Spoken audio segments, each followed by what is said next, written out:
vous êtes donc rentré, vous avez été démobilisé au printemps 1940. En septembre. Septembre 1940, Ouais. et vous êtes revenu au village. Je suis revenu au village. Alors là, je ne voulais pas retourner dans les carrières parce que les Allemands avaient tout occupé tous les sites. C'est donc mon père qui m'a fait rentrer chez M. Macret en forêt. Et bon, là, en fin février 1943, j'ai reçu un avis pour partir dans le cadre du STO. Ah oui. Alors là, j'ai dit la même chose que là-bas, vous allez vous faire voir, je ne partais pas. Je suis donc parti chez une sœur qui était commerçante à Aulnay-sous-Bois pendant le temps que ça se passe. Et je suis rentré chez moi, disons 3 mois après. Je suis donc rentré à nouveau en forêt. Mais là, elle était réfractaire, elle n'avait plus d'existence légale, Oui, moi. oui. Donc là aussi, il est venu se greffer un tas de gens. Je ne citerai pas tous les détails parce que c'est trop long. Donc on s'est retrouvé en réalité, je veux dire, une trentaine de réfractaires et résistants. Il y a des résistants aussi, hein, dont entre autres les déserteurs de l'armée allemande. Et c'est mon père qui me servait de couverture, mais c'est moi qui dirigeais le groupe. Et à partir de quel moment est-ce que la résistance a commencé à s'organiser autour de Boulincourt Elle s'est organisée à partir de 43, oui, début 43. C'est-à-dire précisément au moment où vous êtes devenu réfractaire au STO. Voilà. Et... Voilà. D'ailleurs, j'ai tous les noms des gars de Boulincourt, ils étaient tous, sauf deux qui ont été arrêtés pour motifs politiques, 2 communistes, disons, pour ne pas les citer.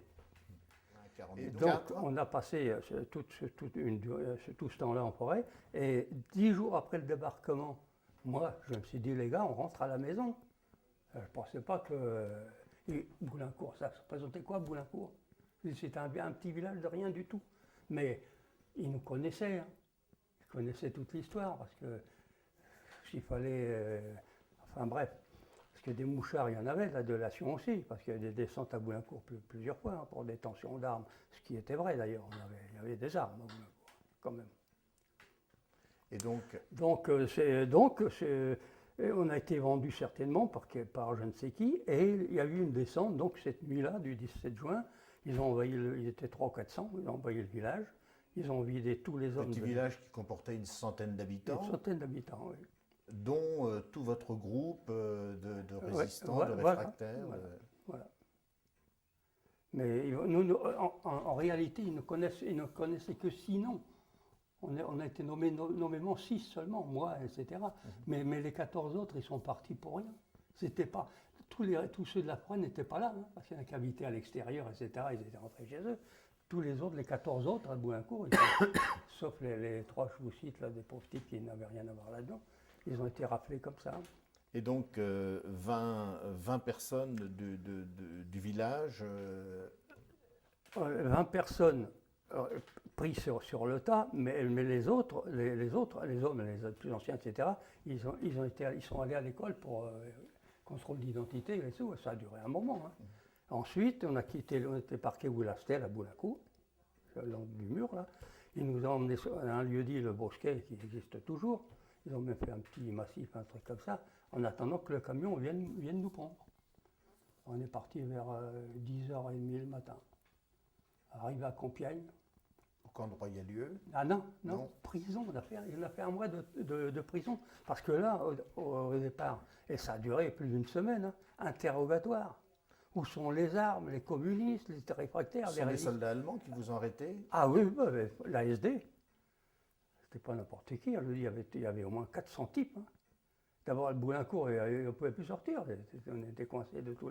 Il y en a qui ont essayé, mais ils ont fait demi-tour. Là aussi, il y a eu ce matin-là, un simulacre d'exécution. Ils avaient trouvé un type chez un habitant de là-bas, qu'on ne connaissait pas, nous d'ailleurs. Il l'avait aligné contre le mur, puis finalement, le chef de la SD, elle a dit, ben non, on va l'emmener pour l'interroger aussi, pour savoir si on peut obtenir des informations. Mais c'était bidon, parce que le soir, lui, il a été relâché. Mais alors, ce qui m'étonne, c'est qu'il avait dormi, ce type-là, chez un habitant de la commune. Il n'a jamais vu d'histoire. C'est incroyable. Et pourquoi est-ce que les Allemands étaient intéressés par Boulincourt? Parce qu'ils savaient qu'il y avait un haut lieu de résistance? Parce que Boulincourt, pour une bonne raison, c'est que il y a eu Boulincourt, mais à la périphérie, il y a le maire de Lanneville qui a été arrêté aussi. Le notaire de Brel qui a été arrêté aussi. Il y en a eu d'autres, un nommé Bérécy clairement aussi. Parce qu'il y a eu des attentats. On a explosé, nous, le dépôt de munitions de la gare de la rue Saint-Pierre, la station de repérage qui est au Mont-César, à Brel, là-bas, oui, etc. Le pont qui est avant Lenneville, un petit, et d'autres, c'est ça. Et en plus, ce que je crois qui a déclenché l'histoire, c'est qu'il y a eu un officier allemand qui a été tué, d'ailleurs, il est là-haut, qui a été tué en forêt. Vous apparteniez à un réseau particulier de résistance? CVR, combattant de la résistance, CVR, et OCM, organisation civile et militaire, avec mon docteur Rodot, qui était mon chef. Est-ce que vous étiez dans le réseau de Pichoun, monsieur Maurice II? Ah non, non. Non, c'était un autre réseau. Non. Bien sûr que vous avez 4 réseaux, clairement. Les FFI, FTP, le Front National, c'était pas celui actuel. Hein. C'est un nommé Jonot de Saint-Just qui est à la tête. Là. Et moi, je dépendais de Rodot et de Roguet, on l'appelait Châtelain. Agnès, il avait tout un groupe aussi, Agnès. Mais, d'ailleurs, on formait un ensemble, mais on ne se connaissait pas tous, hein, oui, parce que c'était dangereux. Hein. Il y avait des exigences de secret. Et donc, lorsque vous avez été arrêté après la prison de Compiègne? Camp de Royalieu, pas longtemps, on est resté une petite semaine, puis après on a embarqué. Et comment étaient les conditions de détention pendant ce mois à la prison? La prison, bon, je vous dis, au départ, ça a été les interrogatoires à tout va, musclés. Hein. Il voulait poser la question sur les terroristes, on était des pauvres, on était des terroristes, les communistes, les terroristes, les armes, etc. Et puis bon, à la prison, on n'était pas trop mal, disons. On n'a pas été brutalisé en quelque sorte. Je suis resté très peu à Royalieu. Puis là, on était quand même encore en France. Hein. On pouvait se balader dans le camp, etc. On n'était pas à la baraque numéro 6. Et alors, donc, un matin, rassemblement, tout un convoi, fouille, etc. Et puis le soir, on est parti vers la gare de Compiègne. On est embarqué dans les wagons bestiaux, comme chacun sait, une centaine par wagon. Pardon, pour revenir sur Boulincourt, juste un petit détail. D'autres membres de votre famille ont été arrêtés en même temps que vous? Un cousin de ma femme. Il avait été le plus jeune, il avait à peine 18 ans. Et un des communistes que vous citez, il avait 52 ans, c'était le plus vieux du groupe. Ouais. Et donc votre destination après, à partir de Royalieu? Royalieu, on devait aller à Buchenwald.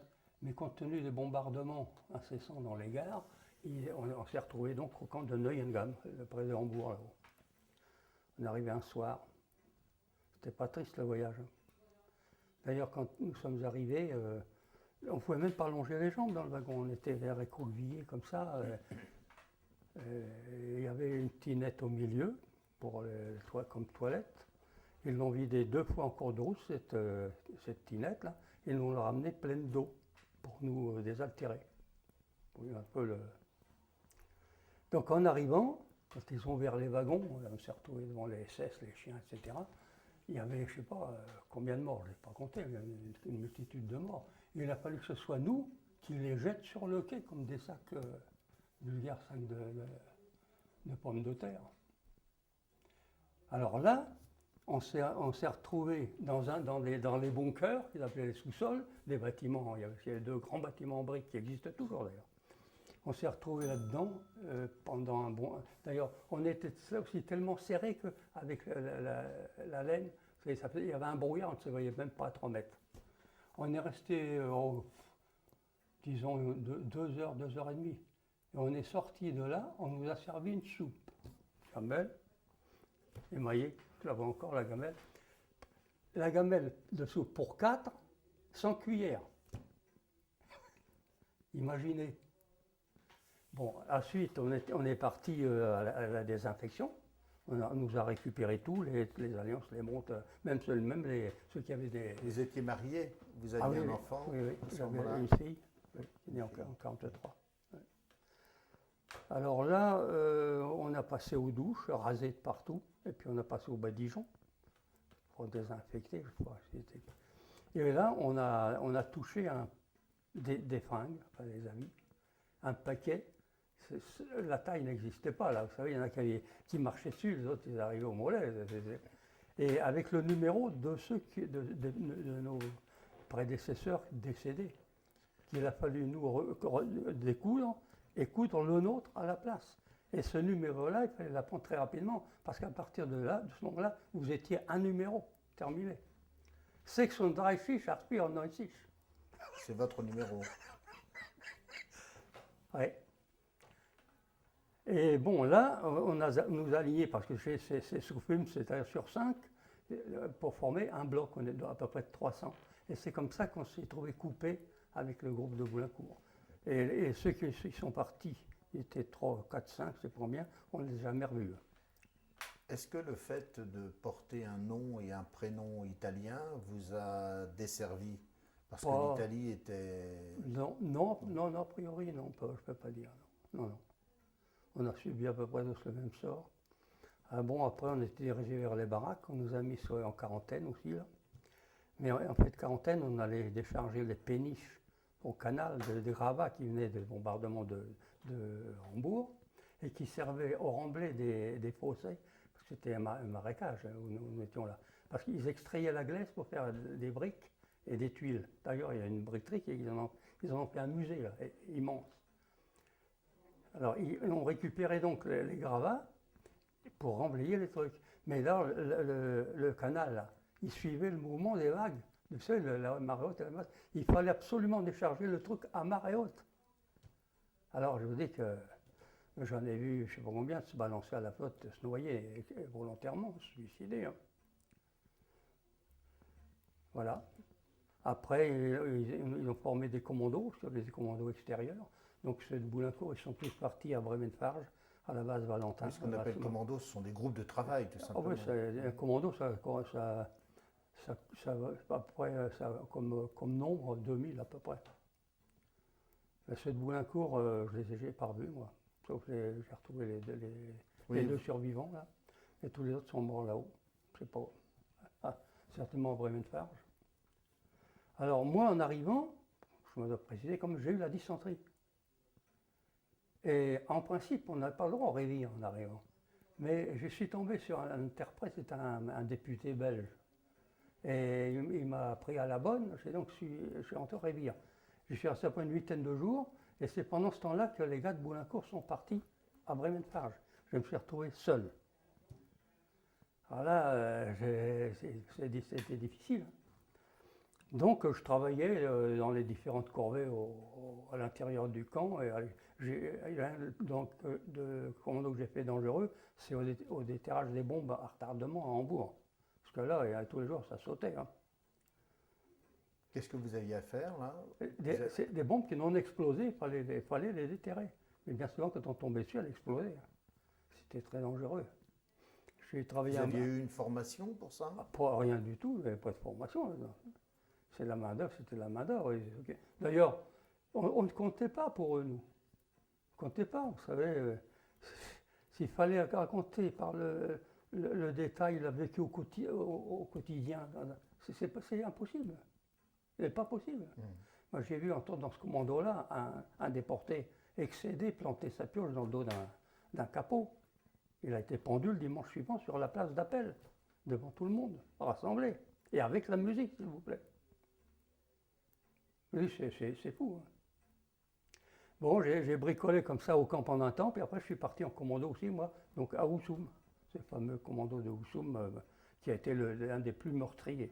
On est parti courant septembre, je suis dans les 2000 et quelques, il a été dissous parce qu'il n'y avait plus personne, dans le milieu de décembre. On est sorti peut-être de 2000 et quelques à 250. Et la plupart sont morts au retour. Et c'est là que j'avais la main complètement pourrie, moi, pour le dire. J'ai laissé...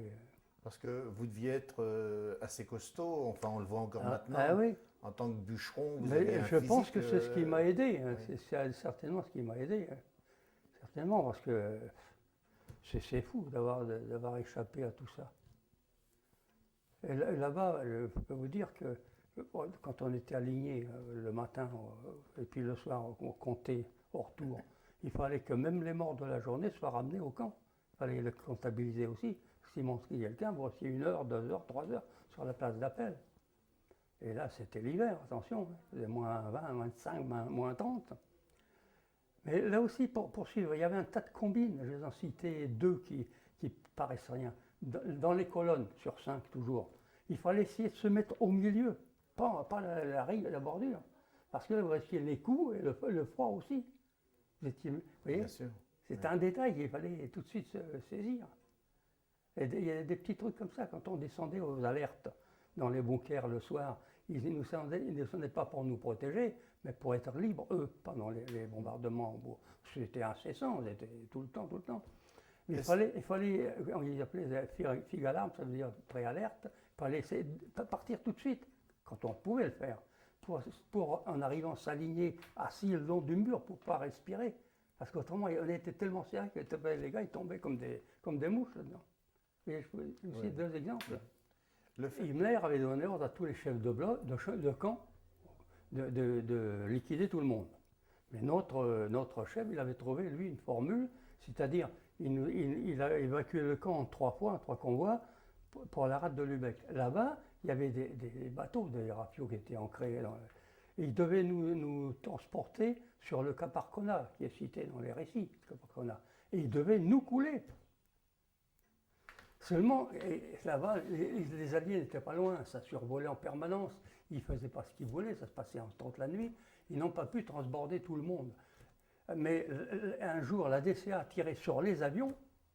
Les Anglais, c'est vraiment une malchance. Ils sont venus bombarder la rade, ils nous ont tous massacrés. Ce sont les Anglais qui nous ont massacrés. C'est ça l'histoire de la rade de Lübeck. C'est pour ça qu'on en parle peu, dites-vous. Voilà. Et là-haut, dénombré 7000. J'y suis retourné depuis mon pèlerinage. Il y a une petite colline où il y a 7000 bornes alignées, des numéros. Mais il y en avait au moins 12 ou 14 000, je considère. Tous les autres se dorment pour l'éternité au fond de la Baltique. Et on est sorti 258 à peu près dedans. Et c'est là que les Allemands nous ont laissé tomber. Mais il a fallu quand même se sauver. On était à la baille. Hein. Moi, entre autres, il fallait déjà savoir nager, heureusement d'ailleurs, et s'accrocher à tout ce qu'on a pu. Et c'est là qu'on est arrivé sur un quai, il n'y avait plus personne. Et on a donc vu la Croix-Rouge suédoise qui s'est pointée un jour, enfin tout de suite. C'était le comte Bernadotte, qui a été tué quelque temps après en Israël, dans la guerre d'Israël. Le comte Bernadotte qui nous a récupérés et nous emmenait chez eux. Oui, donc là, vous avez été pris en charge par un bateau suédois oui. qui vous a ramené en Suède, où vous vous êtes retapé un certain temps et puis, avant de pouvoir rentrer en France. On est resté plus d'1 mois là-bas. On est rentré au mois de juin, on a été libéré, oui, à peu près, un peu plus d'1 mois. Et pour le retour, on a fait, c'était pas triste non plus, on a fait Trelleborg, Copenhague en bateau, on a fait Copenhague à Bruxelles en avion, et puis de Bruxelles à Paris en autocar. Et on a été reçus donc au Lutetia. Et lorsque vous êtes revenu, vous êtes allé à Boulincourt, j'imagine? Ah oui, bien sûr. Oui. Et à Boulincourt, est-ce que vos 2 camarades survivants étaient déjà là? Oui, ils étaient rentrés avant. Ils étaient rentrés. Oui. À Boulincourt. Alors là, entre Boulincourt, j'étais malade, hein, je faisais 40 et quelques kilos. J'étais plus de 2 ans sans pouvoir travailler. Heureusement que j'avais les parents et les beaux-parents qui sont occupés de la gamine et puis de ma femme. Et là, je ne savais plus tellement quoi faire. Je me suis lancé dans le transport, avec un prêt qui nous avait, sans intérêt que l'État nous avait accordé. Mais comme je n'ai pas pu avoir de licence longue distance, j'ai laissé tomber parce que ce n'était pas rentable. Je suis rentré donc à l'hôpital psychiatrique comme infirmier. Et j'ai passé un diplôme d'infirmier à 31 ans. Ouais. Ça, c'est mon arrivée en Suède, en rayé. J'ai mis une flèche pour que...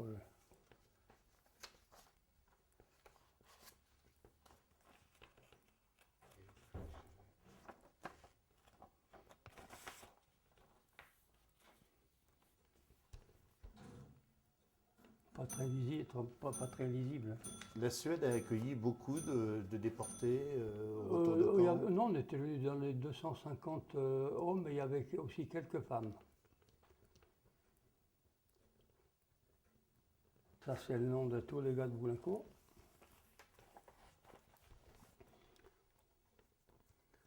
Ah oui, donc le Belge dont vous parliez. Ouais. Vraiment pas de chance, hein, lui. Oui. Il est venu mourir en...